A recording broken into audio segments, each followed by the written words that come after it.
Oi pessoal, eu sou o Alessandro e esse é o vídeo de leituras da semana aqui do Ministério dos Quadrinhos.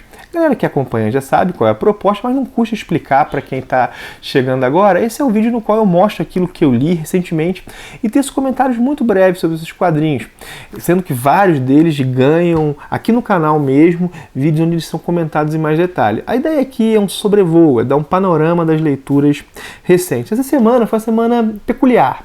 O que acontece? Não há nenhum quadrinho de super-herói nos lidos recentemente, né? Isso é muito raro, eu leio bastante super-herói, mas foi uma espécie de compensação por semanas anteriores, onde só tinha quadrinho de super-herói. Tem bastante variedade, bastante coisa legal. Tem até quadrinho Marvel e DC, mas não de super-herói. Mas tem quadrinhos americanos, tem quadrinho italiano, quadrinho brasileiro. E o seguinte, né? Antes de começar a falar dos quadrinhos, só aquele aviso que eu sempre dou no começo das videoleituras da semana, o link da Amazon, que eu deixo na descrição de todos os meus vídeos. Caso você vai fazer uma compra nessa loja, se você entrar por esse link, isso ajuda demais o canal a garantir a sustentabilidade do que aqui é feito, do trabalho aqui que aqui é feito. E, bom, nesse vídeo, além do link geral da Amazon, eu vou deixar também o link especificado para os quadrinhos que eu vou comentar aqui, que forem vendidos nessa loja. Infelizmente nem todos são, alguns são quadrinhos antigos, mas os que forem, o link vai ficar aqui na descrição do vídeo. Pois bem, vamos aos quadrinhos lidos, começando por esse aqui, quadrinhos dos anos 10, do André Dahmer. Deixa eu te mostrar para vocês, é uma coletânea de tiras do André Dahmer, né, nas quais, nessas tiras, ele faz críticas à sociedade contemporânea. E vou dizer o seguinte, algumas críticas eu concordo, algumas eu não concordo. Mas eu acho o André Dahmer um artista bem inteligente e perspicaz.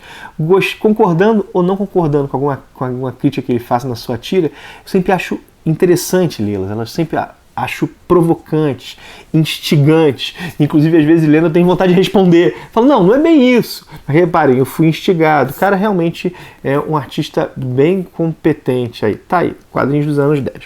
Bom, saindo agora de um quadrinho de crítica à sociedade contemporânea, vamos a um quadrinho que criticou um momento bem doído da história dos Estados Unidos, que é esse aqui. Eles nos chamavam de inimigos. Isso aqui foi lançado no Brasil pela Devir. E é um quadrinho que ele é biográfico. Ele conta a história da infância aí do George Takei, que é um cara que trabalhou em Jornada nas Estrelas, na série clássica. O roteiro é assinado por ele, porque é a história dele, né? Mas também pelo Justin Eisinger, o Steve Scott, e os desenhos são da Harmony Becker. Se vocês forem olhar, os desenhos têm, assim, cara de mangá, vamos colocar assim, tem essa estética do mangá. E o seguinte, o que nós vemos aqui, eles nos chamavam de inimigo, né? Os campos de concentração americanos para japoneses e descendentes de japoneses durante a Segunda Guerra Mundial. Quando os Estados Unidos declarou guerra ao eixo, os japoneses e nipo-americanos também, eles começaram a sofrer perseguições, perderam bens e foram concentrados em localidades, assim. Claro, a gente vai ver os campos de concentração aqui, não são o mesmo que os campos de concentração nazistas, mas ainda assim, há muita crueldade, a tristeza, a violência, há pessoas desenraizadas. É um momento bem cruel e triste, né? E que aqui é contado de maneira bem interessante e até didática. Eles nos chamavam de inimigo, né? Bom, agora vamos para uma outra, né? Que é Cinder e Ash. O quadrinho já foi comentado aqui no canal, quadrinho do qual eu não sabia o que esperar. É um quadrinho feito pelo Gary Conway e pelo José Luiz Garcia Lopes, que mostra uma dupla da pesada, vamos colocar assim. Um homem e uma mulher que trabalham como mercenários, mas que, inclusive, às vezes nem cobram, né? Eles escolhem os casos que eles pegam e, em determinado momento, eles são atrapalhados, não, eles são tocados, são alcançados por uma situação do passado que deixaram de estar resolvida, né?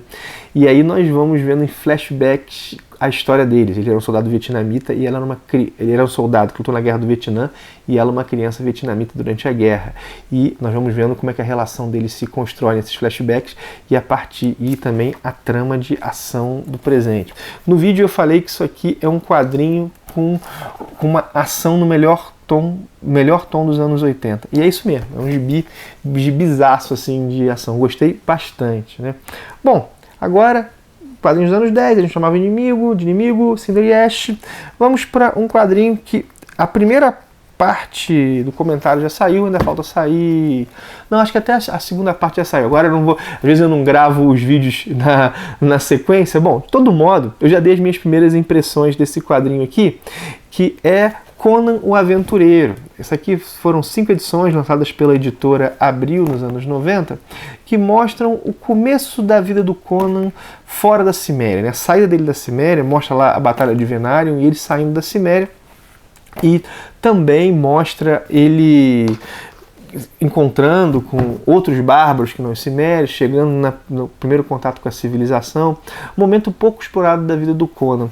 O roteiro é do Roy Thomas e os desenhos são do Rafael Kayanan. Acho que só conferir o nome do Rafael aqui, o sobrenome do Rafael é isso mesmo, Rafael Kayanan. Bom, o que eu posso dizer disso aqui? A primeira história, que sobre a Batalha de Venarium, eu até gostei, mas o desenrolar das outras edições eu não curti tanto, assim. Eu achei, parecia o Roy Thomas trabalhando um pouco no automático, sabe, desenvolvendo pouco a trama, seriam elementos como robôs, né, ou golems, assim. Não achei que ficou bacana. É a história do Conan, escrita pelo Roy Thomas, que eu menos gosto, que eu menos gostei até hoje, né, de todas as que eu li, assim, nem parecia o mesmo Roy Thomas, pelo menos essas edições depois da Batalha de Venarium, assim, a Batalha de Venarium eu até achei bacana. Bom, essa é meu olhar sobre isso aqui, né, e olha que o Roy Thomas é um roteirista que eu gosto pra caramba.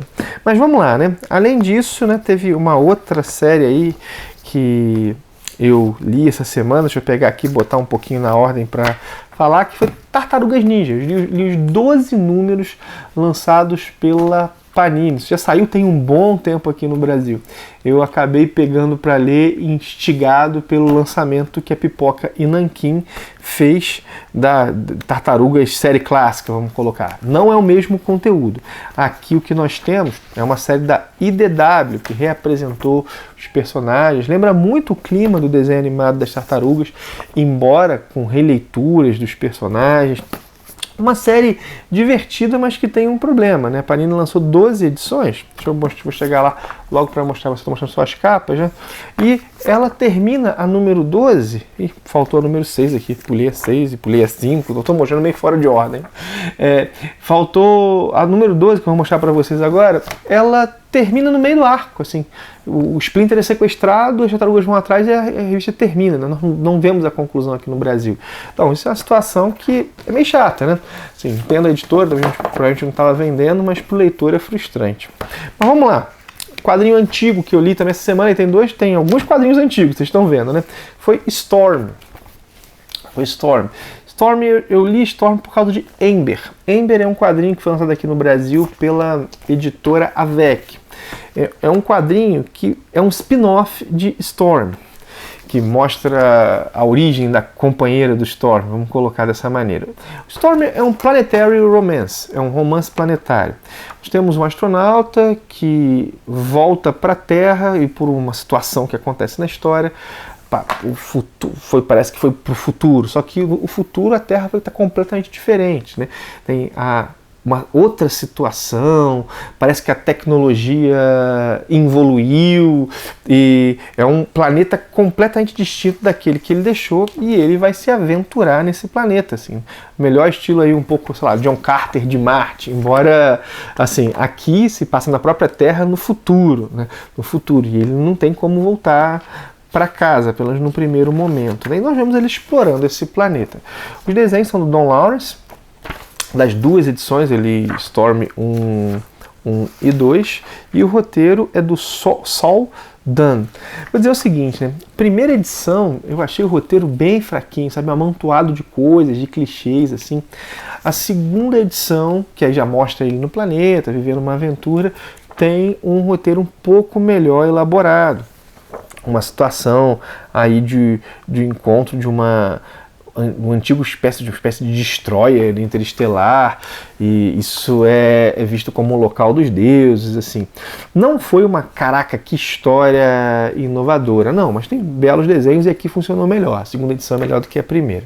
Bom, agora, por último, mas não menos importante, vamos mostrar isso aqui, que é algo que está aqui em casa já tem aí uns meses, eu estava querendo ler, e agora foi, né? Charasde, do Sérgio Top. Isso aqui é o seguinte, né? É o Sérgio Top adaptando várias histórias das Mil e Uma Noites. Aqui são os 2 números que saíram no Brasil, né? E até onde eu sei, meio que, pelo menos até esse momento, compila todas as histórias. Bom, o Sérgio Top é um mestre dos quadrinhos e as Mil e Uma Noites são histórias assim, são um clássico da literatura mundial, né? E aqui são vários desses contos ligados ao Mil e Uma Noite, ilustrados pelo Sérgio Top, vocês vão ver aí belamente ilustrados.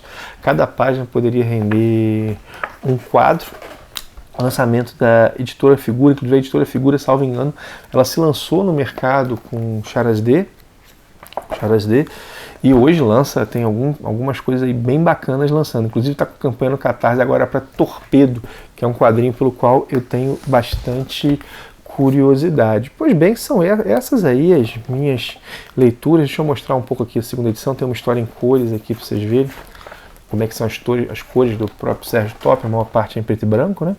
Cara, é um quadrinho assim que as histórias são cativantes por si, né? A gente conhece um pouco essa...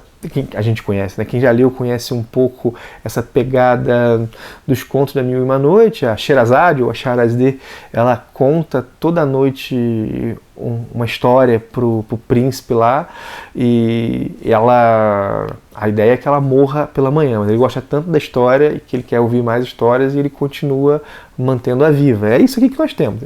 É a noite começando, ela contando uma história, a noite terminando, ele decidindo que ela fique viva. É uma estrutura assim que dá para ir ad eterno, né? E ficou bem legal. As histórias realmente mantêm muito do clima oriental, vamos lá, original. É bem... Claro, são adaptações, mas rendem tributo ao material original e belamente ilustradas pelo Sérgio Top. Pois bem, são essas as leituras da minha semana. Bom, não sei se falei alguma bobagem aí no vídeo, às vezes nesse vídeo de leitura da semana é onde eu falo mais bobagem, né? Acabo não fazendo roteiro, né? Só mostrando os quadrinhos e comentando de cabeça, mas é isso, obrigado por ter visto o vídeo. Não esquece de dar teu joinha se você gostou dele, compartilhá-lo se achar que é legal para alguém. Bom, já falei do link da Amazon no começo, é isso, né? Curte, comenta, compartilha, para então por aqui, um abração e até o próximo vídeo.